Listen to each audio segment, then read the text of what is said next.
To watch Friends? Yeah. Episode 2 of Lincoln Bio starts now. Check, please. Stay high.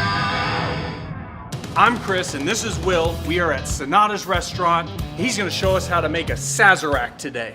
Today we're going to make New Orleans' favorite cocktail, a Sazerac, using Jack Daniel's new release rye whiskey. So I start with 1 ounce of whiskey, 2 ounces of whiskey, 1 ounce of sugar, 3 dashes of Peychaud's bitters, still made and bottled in New Orleans where they were created.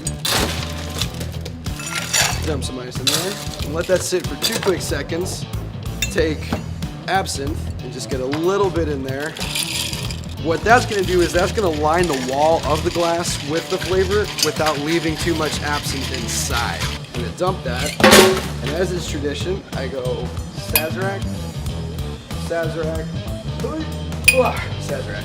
Pour the product in, top it all off, take a fresh lemon, give it a good squeeze, shoot all the essence contained in the peel, drop it in, and you're done. Piece of cake.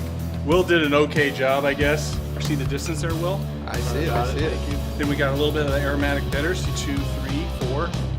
Happy medium. That works. A little more. There you go. A little less. Spilled a bunch. But Spilled. It's all right. Hey, how am I doing? you're good, buddy. Thank you. Shablam. Done. Perfect.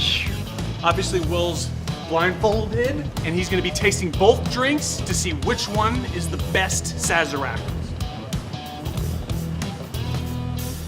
Cocktail number 1. Bad.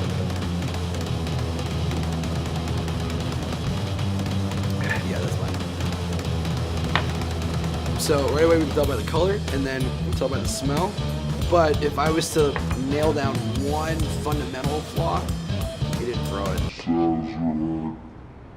I learned a lot, and hopefully you learned a lot too. Come see mixologist Will, tell him we sent you, and he's gonna make you one bomb-ass drink. Cheers. Ah, you got mine.